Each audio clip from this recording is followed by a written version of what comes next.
આનંદનો હાશકારો છે કે સારું મારો શાંતિથી આ પ્રસંગ પતી ગયો. અને બીજા મારી જેને વોલીબોલનો વ નથી ખબર, એને પ્રોટોકોલના લીધે આવવું પડતું હોય, એને એવું થાય કે હાશ પતી ગઈ. અને કાશમાં એવું દરેક ટીમને એવું થતું હોય કે કાશ મને આ નેટ પ્રેક્ટિસમાં થોડોક સમય વધારે મળી ગયો હોત, કાશ મને આ મેદાન સારું મળી ગયું હોત, કાશ મને આ સગવડ હોય. એવું મત એક આપનાર કદાચ આવું થયું હોત હું આવું કરી શકત, કદાચ આવું થયું હોત હું આવું કરી શકત. એ જે કદાચ જે છે આપણે માની લો કેમ થાય મને ખબર હોત તો હું છત્રી લઈને જાય, વરસાદ આપણને કઈ નથી આવતો. પછી એવું થાય કે હું શેર બજારમાં રોકાણ કરત, મને જો ખબર હોત કે આ ડાઉન થવાનું છે કે એ આપણને કઈ નથી થતું. પણ એ જે કદાચની જે છે સંભાવનાઓ, એમાં જે બાજી મારી જાય એ છે બાજીગર.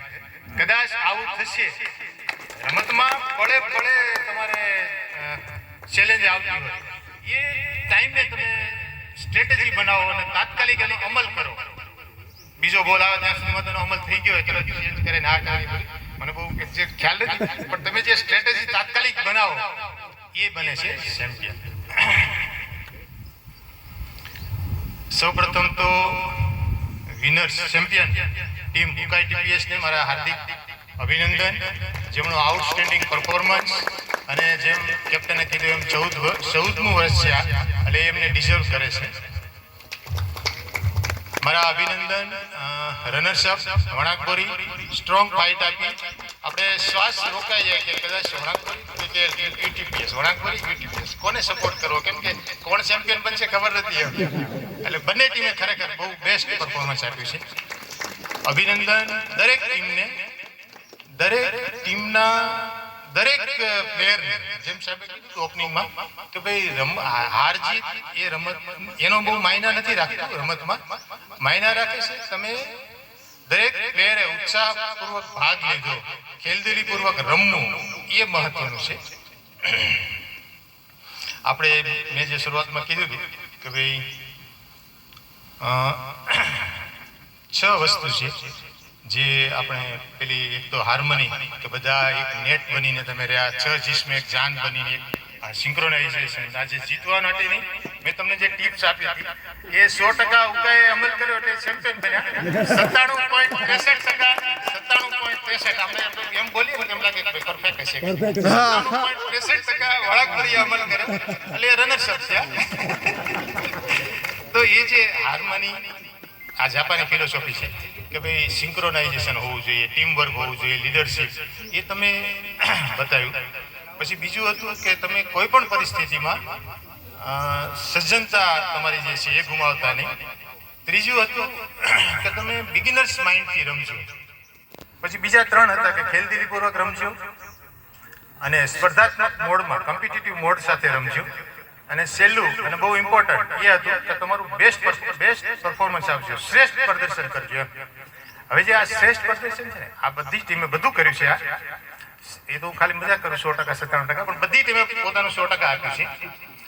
પણ જે શ્રેષ્ઠ પ્રદર્શન છે ને એ રિલેટિવ છે.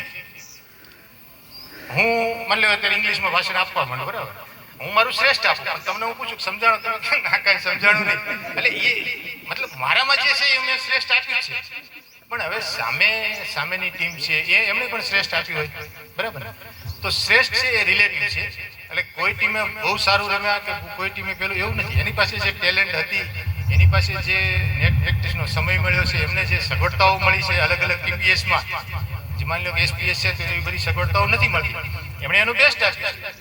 એમાં કોઈ એમને કંઈ ઘટે નહીં એમાં, પણ હવે એમની જે લિમિટેશન હોય એ પ્રમાણે એટલે તમે જે બેસ્ટ આપ્યું છે એ. બીજું છે પુરોહિતભાઈએ કીધું મેદાન સરખું કરવું. આપણને આવું ફૂલ કે પછી ફળ લટકતા એવું ઝાડ દેખાય, એ ઝાડ કાંઈ રાતોરાત નથી થઈ જતું. એ પહેલાં તો જમીનમાં દટાયેલું હોય, અંધકારમાં, એને ઘણા એવી રાતો જોઈ હોય. એક વિશ્વાસ સાથે ધીરે ધીરે એ ઝાડમાંથી નાનું છોડ થાય, છોડમાંથી મોટું ઝાડ થાય, પછી એમાં ફળ આવે, ફૂલ આવે. એ જે આ શૂન્યમાંથી સર્જન કર્યું છે એમ પહેલાં ગયા વર્ષે કર્યું હતું, થોડું ઘણું ડિસ્ટર્બ થઈ ગયું તે પાછું ફરી કરી. તો જે આની પાછળ દરેકની સરખી મહેનત છે, તે તમને જે આ સફળ આયોજન બન્યું છે એના માટે દરેકે દરેક વ્યક્તિનો એમાં સહયોગ રહેલો છે.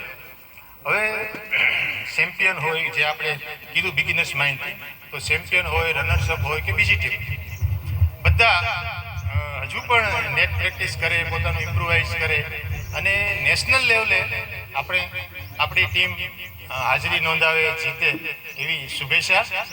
હવે અહીંથી આપ સર્વ પોતપોતાના ગંતવ્ય સ્થાને જશો, બધાના પોતપોતાના ટીપીએ છે, તો બધા સલામત રીતે પોતપોતાના ટીપીએસ પહોંચે એવી હેપી જર્ની, શુભેચ્છા. Thank you.